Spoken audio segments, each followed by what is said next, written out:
우리 가까이 계신 분들 한번 인사 나누실 때요. 나라를 사랑합시다. 우리 한번 인사 나누겠습니다. 나라를 사랑합시다. 네. 지난주 주일에는 제가 마태복음 13장 말씀을 통해서 씨 뿌리는 비유의 말씀을 전했습니다. 우리는 좋은 밭이 되어야 되지만 스스로 좋은 밭이 될 수는 없습니다.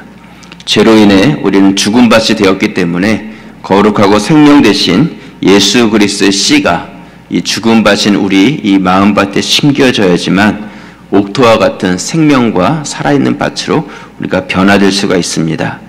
이런 말씀을 지난주에 드렸습니다.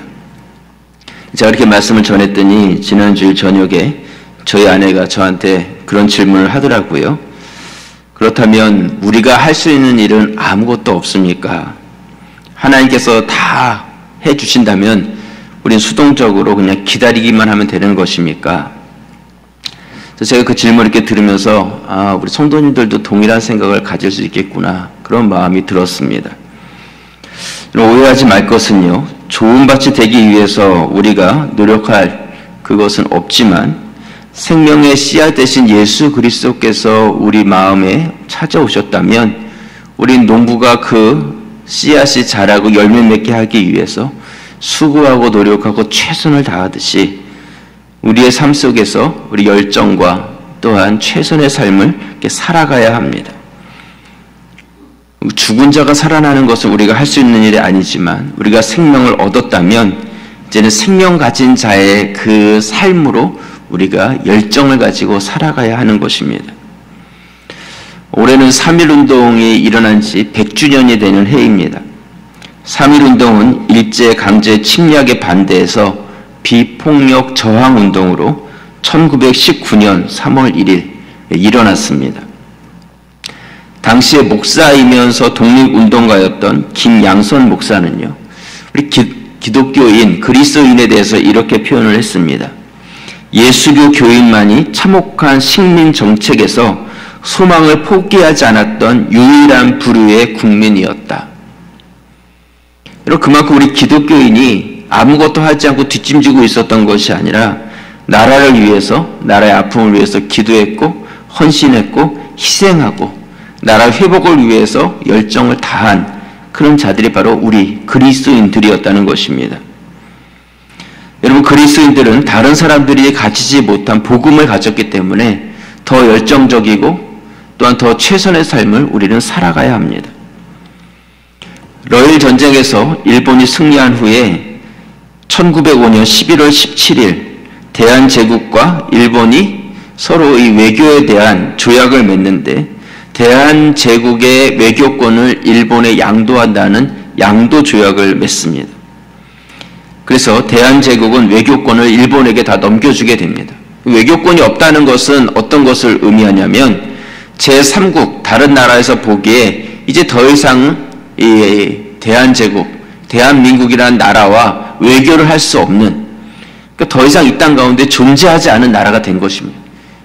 이제 우리가 어떤 외교적인 계약을 맺으려면 일본을 통해야지만 되는 그러한 불평등 조약이 된 것이죠. 그래서 이것을 을사조약, 또 을사늑약이라는 말을 사용합니다. 이 늑약이라는 것은요, 한자로 어떻게 쓰냐면 이렇게 씁니다. 굴레 늑자의 맺을 약자, 그래서 억지로 맺은 조약이라는 그런 뜻입니다. 이 늑약으로 인해서 국민의 주권이 박탈당하는 치욕을 우리나라가 겪게 됩니다. 이때 나라를 다시 찾겠다는 시위와 기도에 앞장선 사람들이 있었는데 바로 그들이 그리스도인들이었습니다. 그래서 황해도에서 100여 명의 사람들이 이 늑약에 대해서 반대하면서 그렇게 일어나게 되었을 때 그들이 다 붙잡히고 많은 고문을 당합니다. 근데 대부분이 다 기독교인들이었습니다. 또 1911년에는 일본이 어떤 기독교인들, 또 어떤 교육자들, 이런 사람들을 붙잡으려고 하였는데 또 그러한 붙잡을 수 있는 또 그러한 조작, 그런 어떤 기회를 엿보고 있다가 모금 운동을 하고 있는 안명근이라는 사람이 일본 총독을 암살하려고 하였다라는 그러한 것으로 누명을 씌워서 105명의 사람을 붙잡아 들여서 투옥을 시킵니다. 이것이 105인 사건입니다. 이렇게 기독교인들, 이들은 나라를 잃은 이 슬픔 가운데 그냥 가만히 있었던 것이 아니라 이 나라의 아픔을 나의 아픔으로 알았고 나라를 사랑하는 마음이 바로 하나님을 사랑하는 마음으로 알아서 민족운동에 가장 앞장섰던 사람들이 바로 우리 기독교인들이었습니다. 그래서 1919년 3월 1일 정오 나라를 다시 되찾기 위해서 만세운동을 일으키게 되는데 기독교인들이 가장 큰 역할을 하게 됩니다. 여러분, 이러한 나라와 또 나라 회복을 위한 이런 운동에는 이 희생과 기도가 있었습니다. 여러분들이 지금 이렇게 편안하게 예배를 드리고 있는 것도 여러분들의 이 신앙의 선배들이 그런 헌신과 희생이 있었기 때문에 그것 속에서 우리는 이 편안함을 지금 얻을 수 있는 것입니다. 우리가 자유롭게 신앙생활을 할 수 있는 것도 바로 이런 분들의 희생과 기도가 있었기 때문에 우리가 이렇게 안전하게 자유롭게 신앙생활을 하고 있는 것입니다. 오늘 2019년 감격스러운 3.1운동 100주년 맞이하면서 우리부터 이런 믿음의 선배들의 희생과 기도를 잊지 않고 감사하며 우리 또한 그러한 삶을 본받아 살기로 결심할 수 있는 그런 시간이 되시기를 바랍니다. 우린 지금 나라를 잃어버린 시대를 살고 있지는 않습니다. 하지만 우리가 지켜야 될 나라는 하나님의 나라, 이 땅의 나라만이 아니라 하나님의 나라 하나가 더 있습니다. 순교와 희생으로 세워진 한국교회가 점점 힘을 잃어가고 세상 가운데 이 하나님의 나라를 빼앗기고 있습니다. 이러한 때에 우리가 3.1운동의 정신을 다시 한번 되새기며 나라 사랑과 이 한국교회를 사랑하는 마음을 우리 같이 한번 가질 수 있는 그런 기회의 시간이 될 수 있기를 주님의 이름으로 축원합니다. 그래서 오늘 말씀의 제목은 3.1절 정신으로 살아가자. 3.1절 정신으로 살아가자.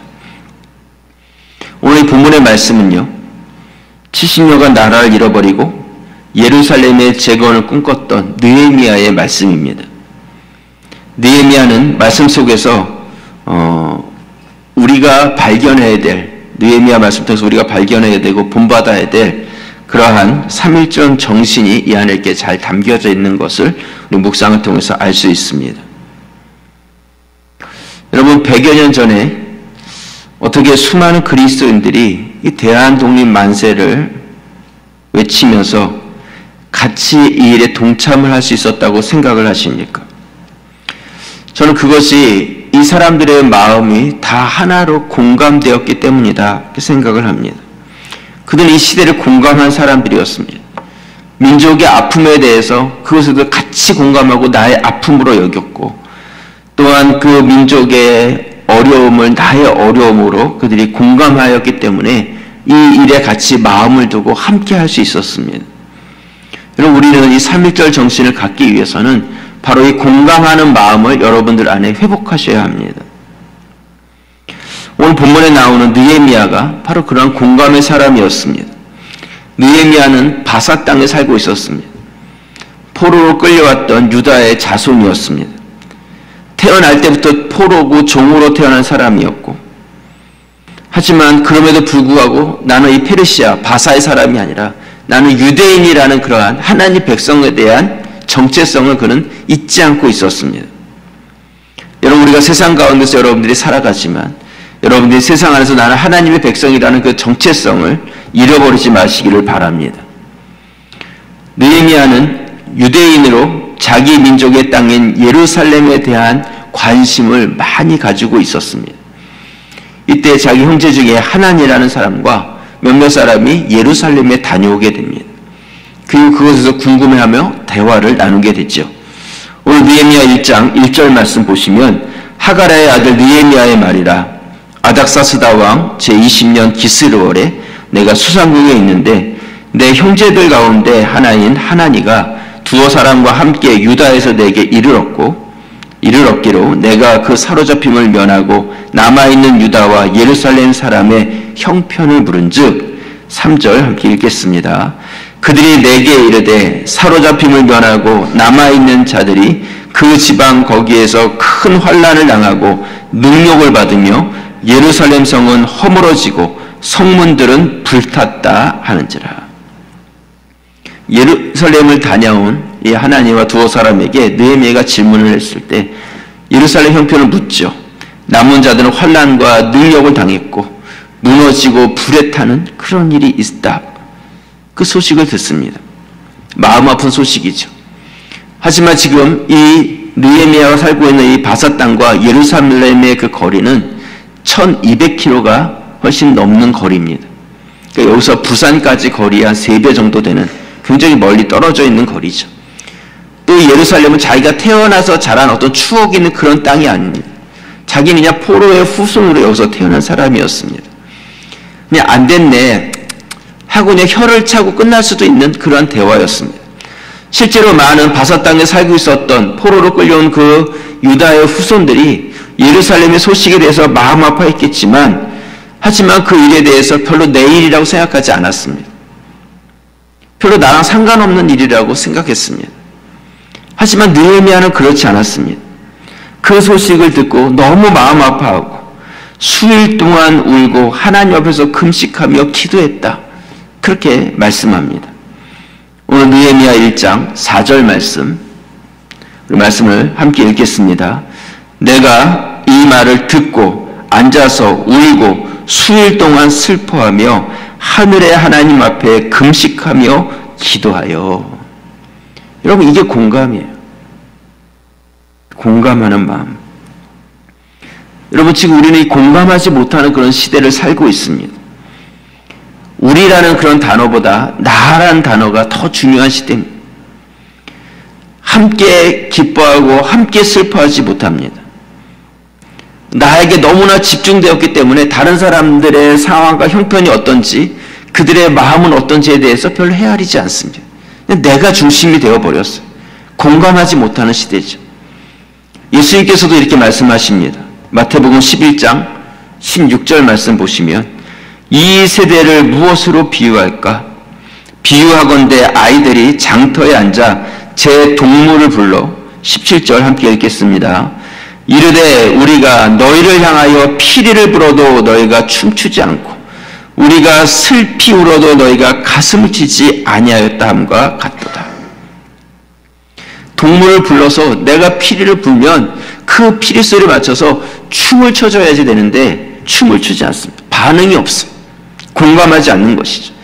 내가 가슴을 치면서 슬피 울 때 같이 가슴을 쳐줄 수 있어야 되는데 그거에 대해서 never mind, 신경 쓰지 않습니다.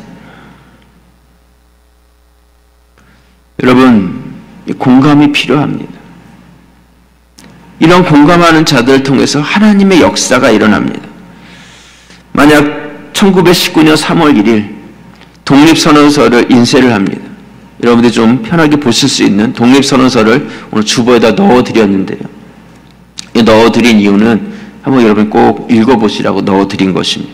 저도 읽어보니까 참 감동이 있어요. 그때 이것을 작성하고 인쇄를 하고 또 태극기, 제가 이렇게 보니까 목판이 있더라고요. 거기다가 이렇게 해서 태극기를 종이를 올려놓고 찍어내더라고요. 많은 태극기를 만들어내고 3월 1일 정오 우리가 다 같이 대한독립 만세를 외치는 거야. 그러면서 모든 사람들을 모았는데 정작 그 시간이 되었을 때 아무도 나오지 않았다면 어떻겠습니까? 시작했는데 아무도 뛰쳐나오지 않았다면 그날은 그냥 의미 없는 날이 되었을 것입니다. 만약에 10명 아니면 100명 이런 숫자가 나왔다면 이런 일이 있었대더라 하고 그냥 지나쳐 버렸을 것입니다.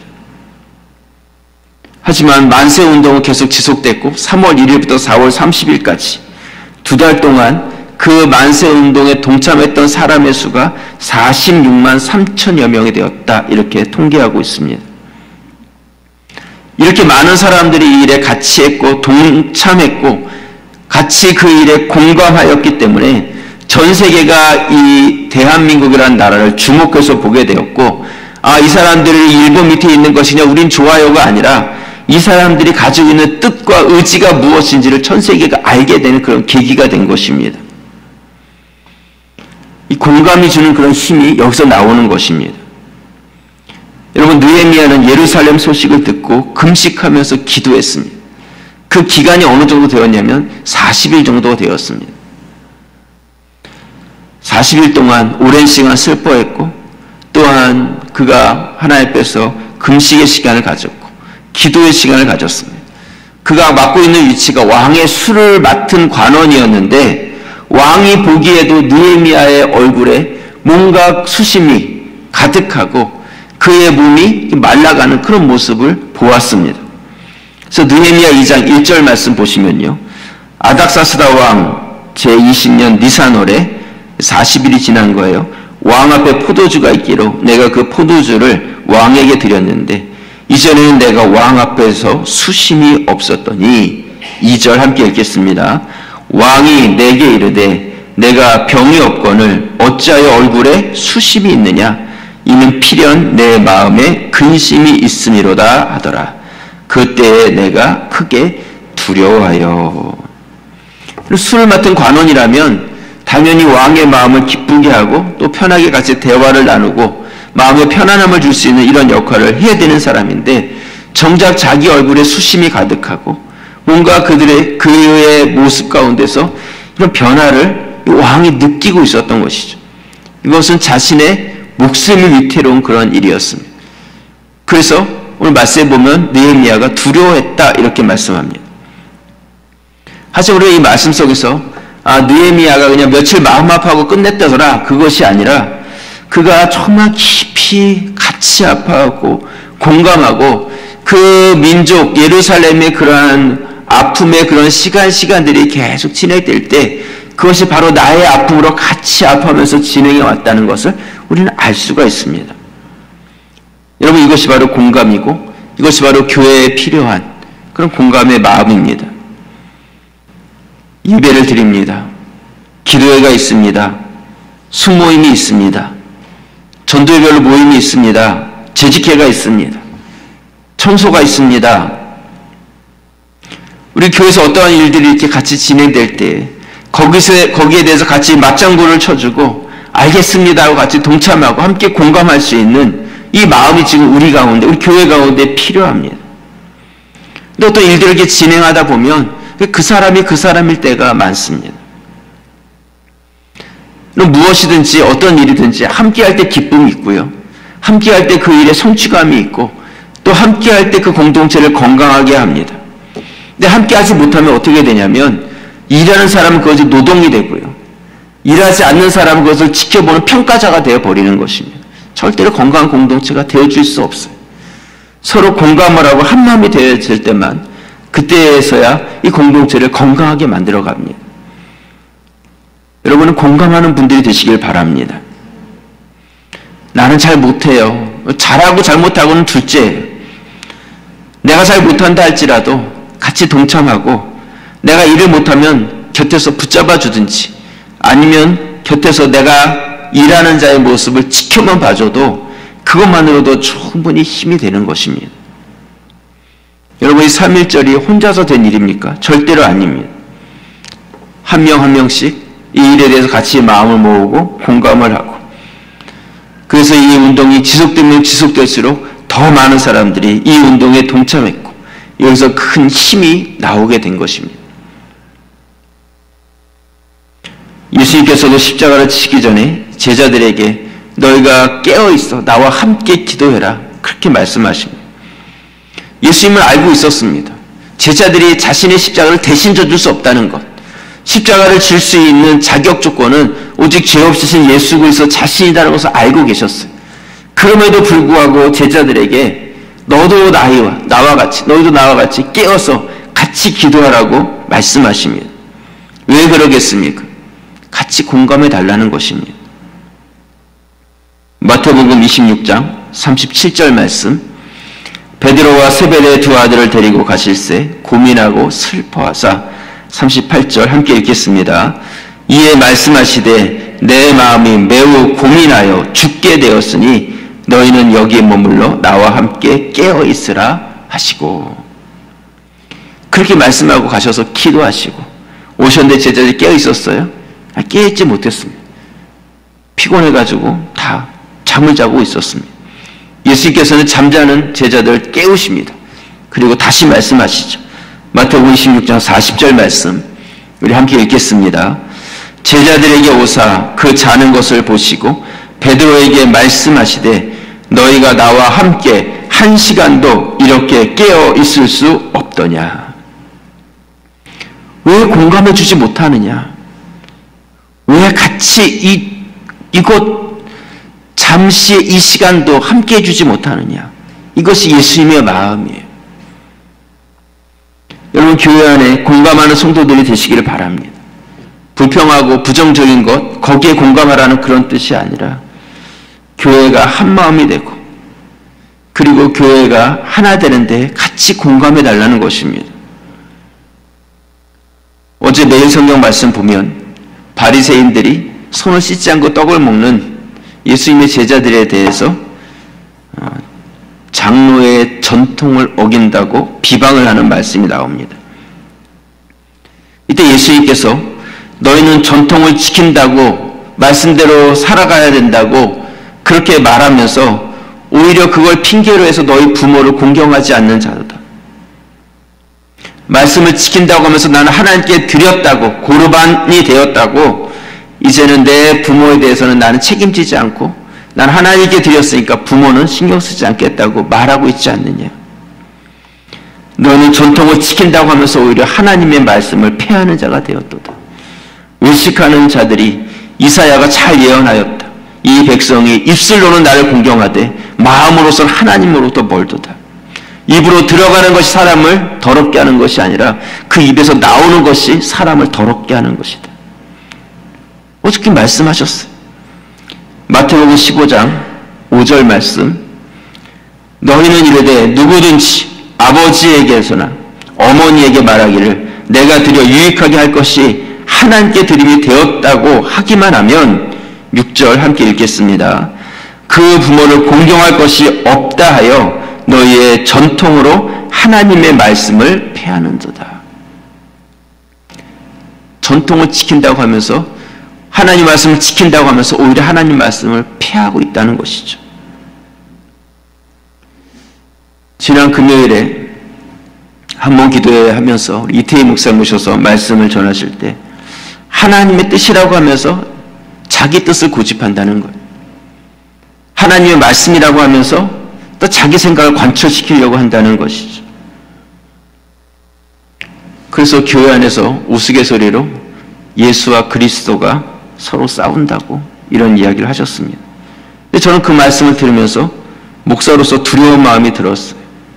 목사이기 때문에 다른 성도들보다 말씀에 대해서 좀 더 알고 좀 더 이해하고 있다는 그것으로 내가 어떤 원하는 것, 내가 가지고 있는 생각, 내가 관철시키고 싶은 어떤 것을 내가 알고 있는 말씀들을 끌어모아서 그 말씀들을 가지고 내 생각을 성도들에게 전하려고 하는 그러한 유혹이 내 안에 있다는 것입니다. 하나님의 말씀을 이용해서 내 뜻을 관철하려고 한다는 것, 전통으로 하나님의 말씀을 폐하는 자가 되는 것이죠. 저희 교회가 올해부터 말씀을 강조하면서 매일 성경을 교회학교 자녀들 또 사랑부까지도 말씀을 묵상하고 수모임에서 말씀을 나누고 또 설교 시간에도 이 매일 성경 말씀을 본문으로 해서 말씀을 전하고 있습니다. 교회적인 아픔과 어려움이 있었기 때문에 제가 그냥 임의대로 말씀을 선정해서 주제의 말씀을 이렇게 정해가지고 설교를 할 수도 있겠지만 그렇게 된다면 오히려 오해가 될 수도 있기 때문에 제가 정한 본문의 말씀보다는 정해져 있는 본문의 말씀을 가지고 말씀을 전하는 것이 오히려 더 유익이 되겠다 이렇게 생각을 해서 말씀을 전하고 있습니다. 부탁드리고 싶은 것은 가자제일교회가 말씀에 중점을 두고 모든 성도들이 묵상하는 성도가 될 수 있도록 여러분들이 공감해 주시기를 바랍니다. 어떠한 제도든지 완벽한 것은 없어요. 우리 교회가 이렇게 하겠다고 결심을 하고 이 결정을 하고 진행을 했을 때 여러분들이 거기에 공감해 주시면 되는 거예요. 아, 그렇구나. 교회들마다 다 특성이 있습니다. 선교에 집중하는 교회도 있고 훈련에 집중하는 교회도 있고 여러 가지 교회마다의 특성이 있고 어느 것이 맞았다 어느 것이 틀렸다고 말할 수 있는 것은 아니에요. 어느 것이 좋다 나쁘다의 그런 개념이 아니라 우리는 우리 교회가 잘할 수 있는 것과 우리 교회가 관심 있는 것에 더 집중을 하고 또 말씀과 묵상과 그리고 그것을 통해서 삶 가운데서 순종해 가면서 하나님의 역사를 경험하는 그런 일에 마음을 둔 분들이 그렇다면 우리 가사제일교회가 바로 그것에 가장 샘플이 되는 교회라고 인정받을 수 있는 그 일들을 우리가 같이 공감해 가면서 해 가자는 거예요. 그래서 누구든지 날마다 생명력 있는 말씀을 매일매일 경험하고 또한 그러한 묵상의 삶을 살아가기 원한다면 그렇다면 가자제일교회 가십시오 하고 그렇게 소문나는 교회가 바로 우리 교회가 되기를 바랍니다. 여러분 이 일에 공감해 주시고 함께 마음을 모아주시기 바랍니다. 오늘 느헤미야는 이러한 공감의 마음을 가지고 기도하기 시작합니다. 느헤미야의 기도가 4절부터 11절까지 예루살렘의 그 소식을 듣고 금식하며 기도하기 시작했는데 그 기도의 내용을 보면 그렇습니다. 우리 민족이 하나님 앞에 악행을 행하였습니다. 하나님의 명령과 규례가 있었는데 그것을 지키지 못했습니다. 옛날 모세에게 명령하신 것처럼 너희가 범죄하면 여러 나라들 가운데 내가 너희를 흩어버릴 거라고 말씀하셨는데 하나님 우리 민족이 하나님 앞에 악행을 행하고 범죄했기 때문에 지금 나라가 다 흩어져 버렸고 이렇게 나라가 없어져 버렸습니다. 회개의 기도를 드립니다. 그러면서 느헤미야는 하나님이 행하셨던 그 약속을 붙잡죠. 하지만 하나님의 계명을 지킨다면 우리가 흩어져서 하늘 끝에 있다 할지라도 그들을 다시 모아서 돌아오게 하시겠다고 하지 않으셨습니까? 하나님 그 행하셨던 그 약속의 말씀을 기억해 주십시오. 이 민족을 다시 한번 회복해 할 수 있는 그 언약의 말씀 그대로 행하여 달라고 기도합니다. 그러면서 기도가 이렇게 맞춰집니다. 오늘 느헤미야 1장 10절 말씀 이들은 주께서 일찍이 큰 권능과 강한 손으로 구속하신 주의 종들이요 주의 백성이니이다. 11절 우리 집중해서 같이 읽겠습니다. 주여 구하오니 귀를 기울이사 종의 기도와 주의 이름을 경외하기를 기뻐하는 종들의 기도를 들으시고 오늘 종이 형통하여 이 사람들 앞에서 은혜를 입게 하옵소서 하였나니 그때에 내가 왕의 술관원이 되었느니라. 여러분 기도는요 모든 문제의 시작입니다. 느헤미야는 하나님께 자신을 형통하게 해달라고 기도합니다. 여러분도 그런 기도 많이 하지 않습니까? 하나님 형통하게 만사형통 내 자녀 잘되게 이런 기도를 우리가 많이 드리는데 느헤미야가 그런 기도를 드리고 있어요. 하나님 나로 형통하게 해주십시오. 근데 느헤미야의 기도가 정욕적인 기도가 아닌 것은 이 민족의 구원을 위해서 이 민족의 회복을 위해서 나를 좀 높여주십시오 이렇게 구한 것이죠. 하나님께서 그 기도에 응답하셨어요. 뭐라고 이야기하고 있습니까? 그를 높여서 왕의 수를 맡은 관원이 되게 하셨다. 정말 그를 형통하게 포로로 끌려온 종의 신분이었던 자를 왕 바로 밑에서 그를 보좌하시는 자로 세워주신 것입니다. 술 맡은 관원이 높은 위치냐? 높은 위치입니다. 최고의 권력자 앞에서 그 술을 미리 맛보고 그리고 그 술을 왕에게 드리는 자로서 가장 신뢰받는 자가 바로 이 사람이었고 또 말과 지혜가 뛰어난 사람으로서 왕과 대화할 수 있는 사람이 바로 이 사람이었습니다. 실세 중에 진정한 실세가 바로 그 위치에 있는 사람이었습니다. 그래서 후에 느헤미야가 예루살렘으로 돌아가는 데 있어서도 왕에게 청할 수 있었고 왕도 많은 도움을 그에게 줄 수 있었던 것도 느헤미야가 이렇게 형통했기 때문입니다. 느헤미야의 기도에 대해서 하나님은 그대로 응답하십니다. 여러분 나라와 민족이 위기 가운데 있을 때 이 나라를 위해서 기도했던 사람들이 있었습니다. 3.1절 100주년을 맞이하면서 100년 전에 나라의 아픔을 품고 기도했던 사람들이 있었고 또한 나라와 민족을 위해서 기도했던 많은 종교 지도자들이 있었습니다. 이 영상이 있어서 여러분들에게 잠시 보여드리고 말씀을 마치려고 합니다. 나라를 위한 기도 영상인데요. 우리 영상을 잠깐 보여주시겠습니까?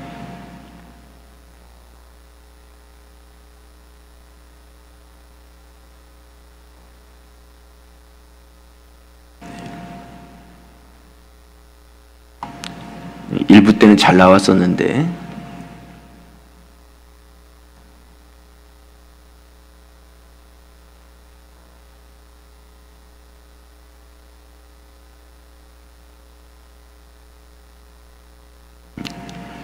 날씨가 많이 따뜻해지긴 한 것 같습니다. 그죠? 히터를 갖다 다 틀어놨더니 그냥 노곤노곤 하실 것 같은데.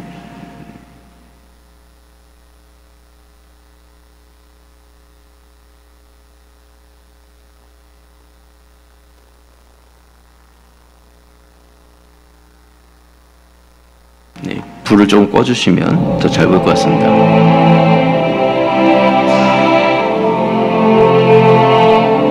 히터도 좀 꺼주세요. 히터도. 예, 너무 더운 것 같습니다.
네, 우리 신앙의 선배들은 나라가 어려울 때 하나님께 기도했습니다. 김규식의 기도 중에 하나님께서 우리의 고통당함을 모르시는 것이 아니라 한국을 경성하는 것이다. 경성이라는 게 어떤 단어인가 한자로 찾아보니까 이 경자가 단단할 경자입니다. 나라를 단단하게 연단시키는 것이다. 여러분, 민족의 역사 가운데 잊어서는 안 될 그런 아픔의 역사들이 있습니다. 3.1운동 우리 100주년을 이렇게 맞이하면서 한국교회를 위해 함께 공감하시고 또 위에서 기도하는 그런 그리스도인들이 되어주시길 바랍니다. 우리 역사 가운데, 우리 교회 가운데 하나님께서 하늘문을 여시고 우리를 도우시는 하나님의 놀라운 역사를 경험해가는 우리 교회, 이 나라와 인민족 될 수 있기를 주님의 이름으로 축원합니다. 우리 기도드리겠습니다.